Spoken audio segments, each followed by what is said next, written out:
Chapter 2. I resisted all the way, a new thing for me, and a circumstance which greatly strengthened the bad opinion Bessie and Miss Abbott were disposed to entertain of me. The fact is, I was a trifle beside myself, or rather out of myself, as the French would say.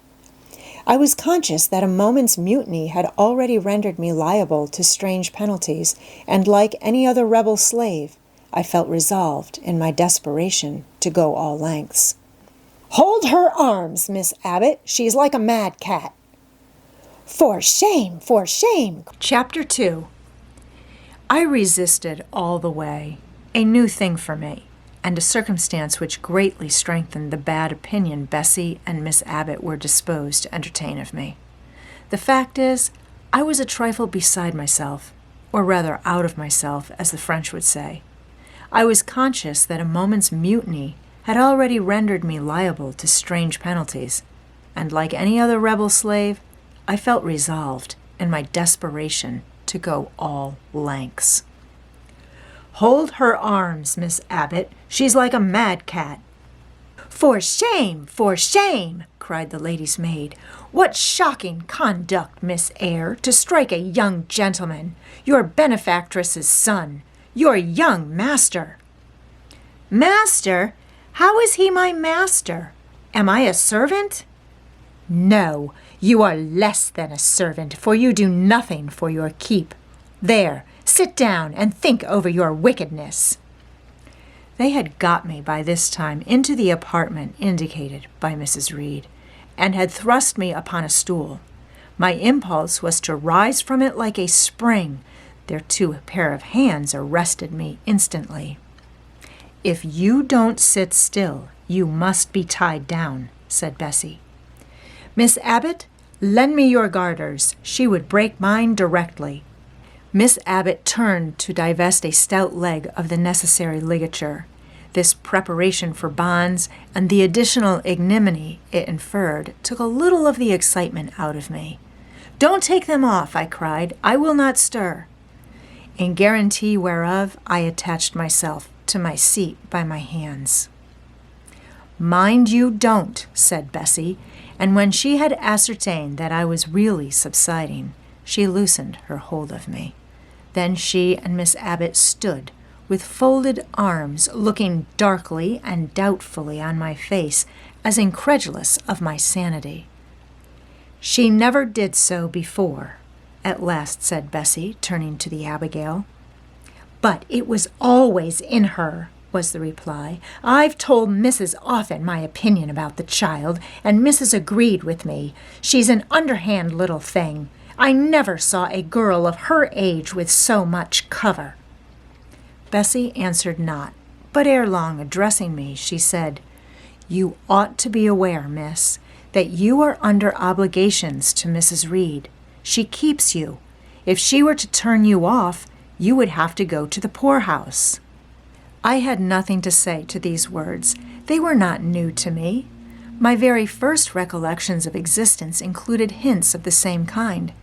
This reproach of my dependence had become a vague sing-song in my ear, very painful and crushing, but only half intelligible. Miss Abbott joined in. "And you ought not to think yourself on an equality with a Mrs. Reed and Master Reed, because Mrs. kindly allows you to be brought up with them. They will have a great deal of money, and you will have none.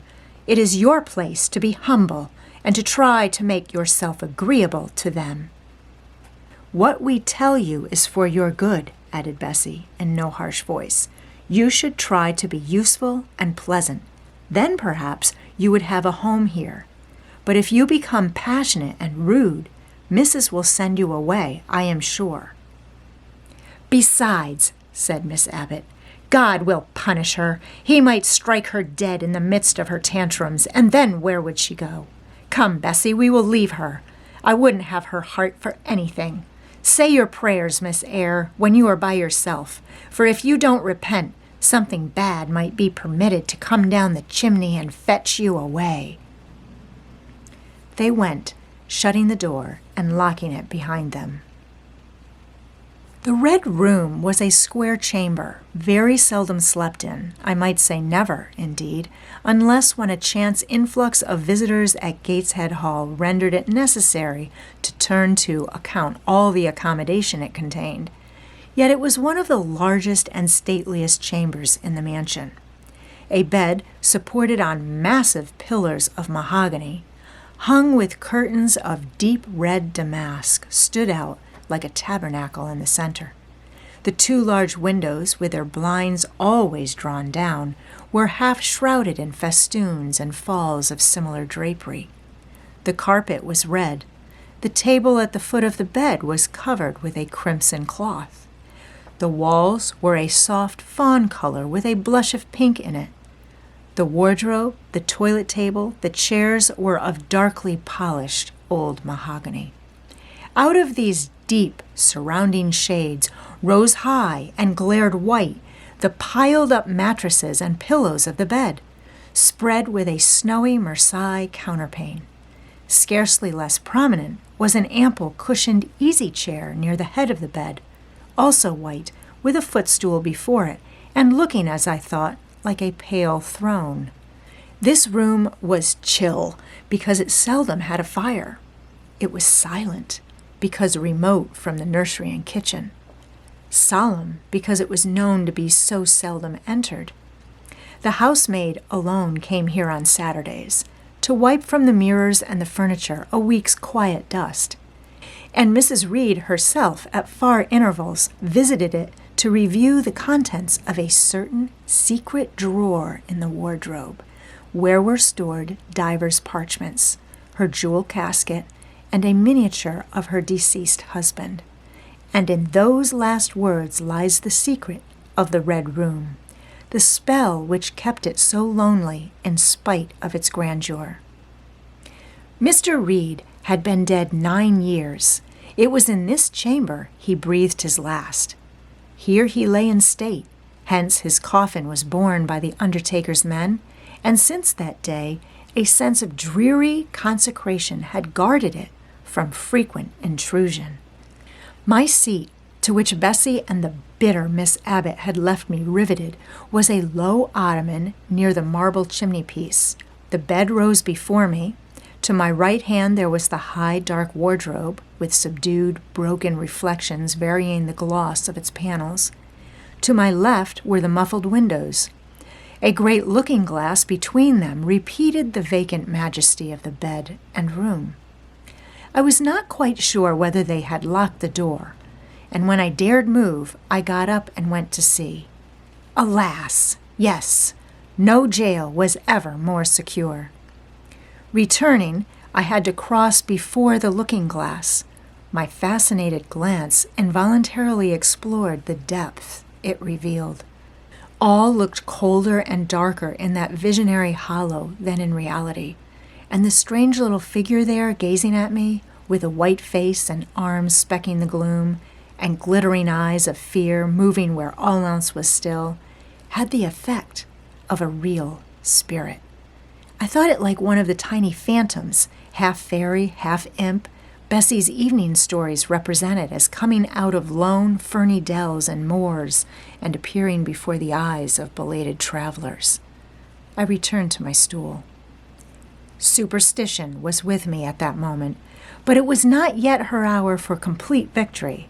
My blood was still warm, the mood of the revolted slave was still bracing me with its bitter vigor. I had to stem a rapid rush of retrospective thought before I quailed to the dismal present. All John Reed's violent tyrannies, all his sister's proud indifference, all his mother's aversion, all the servants' partiality, turned up in my disturbed mind like a dark deposit in a turbid well. Why was I always suffering, always browbeaten, always accused, forever condemned? Why could I never please? Why was it useless to try to win anyone's favor? Eliza, who was headstrong and selfish, was respected. Georgiana, who had a spoiled temper, a very acrid spite, a captious and insolent carriage, was universally indulged. Her beauty, her pink cheeks and golden curls seemed to give delight to all who looked at her, and to purchase indemnity for every fault. John, no one thwarted, much less punished. Though he twisted the necks of the pigeons, killed the little pea chicks, set the dogs at the sheep, stripped the hothouse vines of their fruit, and broke the buds off the choicest plants in the conservatory. He called his mother old girl, too, sometimes reviled her for her dark skin, similar to his own, bluntly disregarded her wishes, not unfrequently tore and spoiled her silk attire, and he was still her own darling. I dared commit no fault. I strove to fulfill every duty, and I was termed naughty and tiresome, sullen and sneaking, from morning to noon and from noon to night. My head still ached and bled with the blow and fall I had received. No one had reproved John for wantonly striking me, and because I had turned against him to avert farther irrational violence, I was loaded with general opprobrium. "Unjust! Unjust!" said my reason, forced by the agonizing stimulus into precocious though transitory power, and resolve, equally wrought up, instigated some strange expedient to achieve escape from insupportable oppression, as running away, or, if that could not be effected, never eating or drinking more and letting myself die. What a consternation of soul was mine that dreary afternoon! How all my brain was in tumult and all my heart in insurrection! Yet in what darkness, what dense ignorance was the mental battle fought! I could not answer the ceaseless inward question, why I thus suffered. Now, at the distance of, I will not say how many years, I see it clearly. I was a discord in Gateshead Hall. I was like nobody there. I had nothing in harmony with Mrs. Reed or her children or her chosen vassalage. If they did not love me, in fact, as little did I love them. They were not bound to regard with affection a thing that could not sympathize with one amongst them, a heterogeneous thing, opposed to them in temperament, in capacity, in propensities, a useless thing, incapable of serving their interest or adding to their pleasure, a noxious thing, cherishing the germs of indignation at their treatment, of contempt, of their judgment. I know that had I been a sanguine, brilliant, careless, exacting, handsome, romping child, though equally dependent and friendless, Mrs. Reed would have endured my presence more complacently. Her children would have entertained for me more of the cordiality of fellow-feeling. The servants would have been less prone to make me the scapegoat of the nursery. Daylight began to forsake the Red Room. It was past 4 o'clock, and the beclouded afternoon was tending to drearer twilight. I heard the rain still beating continuously on the staircase window, and the wind howling in the grove behind the hall. I grew by degrees cold as a stone, and then my courage sank. My habitual mood of humiliation, self-doubt, forlorn depression fell damp on the embers of my decaying ire. All said I was wicked, and perhaps I might be so. What thought had I been but just conceiving of starving myself to death? That certainly was a crime, and was I fit to die? Or was the vault under the chancel of Gateshead Church an inviting bourne? In such vault, I had been told, did Mr. Reed lie buried, and led by this thought to recall his idea, I dwelt on it with gathering dread. I could not remember him, but I knew that he was my own uncle, my mother's brother, that he had taken me when a parentless infant to his house, and that in his last moments he had required a promise of Mrs. Reed that she would rear and maintain me as one of her own children. Mrs. Reed probably considered she had kept this promise, and so she had, I dare say, as well as her nature would permit her. But how could she really, like an interloper not of her race, and unconnected with her, after her husband's death, by any tie? It must have been most irksome to find herself bound by a hard-wrung pledge to stand in the stead of a parent to a strange child she could not love, and to see an uncongenial alien permanently intruded on her own family group. A singular notion dawned upon me. I doubted not, never doubted, that if Mr. Reed had been alive, he would have treated me kindly. And now, as I sat looking at the white bed and overshadowed walls, occasionally also turning a fascinated eye towards the dimly gleaming mirror, I began to recall what I had heard of dead men, troubled in their graves by the violation of their last wishes, revisiting the earth to punish the perjured and avenge the oppressed. And I thought Mr. Reed's spirit, harassed by the wrongs of his sister's child, might quit its abode, whether in the church vault or in the unknown world of the departed, and rise before me in this chamber. I wiped my tears and hushed my sobs, fearful lest any sign of violent grief might waken a preternatural voice to comfort me, or elicit from the gloom some haloed face bending over me with strange pity. This idea, consolatory in theory, I felt would be terrible if realized. With all my might, I endeavored to stifle it. I endeavored to be firm. Shaking my hair from my eyes, I lifted my head and tried to look boldly round the dark room. At this moment, a light gleamed on the wall. Was it, I asked myself, a ray from the moon penetrating some aperture in the blind? No. Moonlight was still, and this stirred. While I gazed, it glided up to the ceiling and quivered over my head. I can now conjecture readily that this streak of light was, in all likelihood, a gleam from a lantern carried by someone across the lawn. But then, prepared as my mind was for horror, shaken as my nerves were by agitation, I thought the swift darting beam was a herald of some coming vision from another world. My heart beat thick, my head grew hot. A sound filled my ears which I deemed the rushing of wings. Something seemed near me. I was oppressed, suffocated. Endurance broke down. I rushed to the door and shook the lock in desperate effort. Steps came running along the outer passage. The key turned. Bessie and Abbott entered. "Miss Eyre, are you ill?" said Bessie. "What a dreadful noise! It went quite through me," exclaimed Abbott. "Take me out! Let me go into the nursery!" was my cry. "What for? Are you hurt? Have you seen something?" again demanded Bessie. "Oh, I saw a light, and I thought a ghost would come." I had now got hold of Bessie's hand, and she did not snatch it from me. "She has screamed out on purpose," declared Abbott in some disgust. "And what a scream! If she had been in great pain, one would have excused it, but she only wanted to bring us all here. I know her naughty tricks." "What is all this?"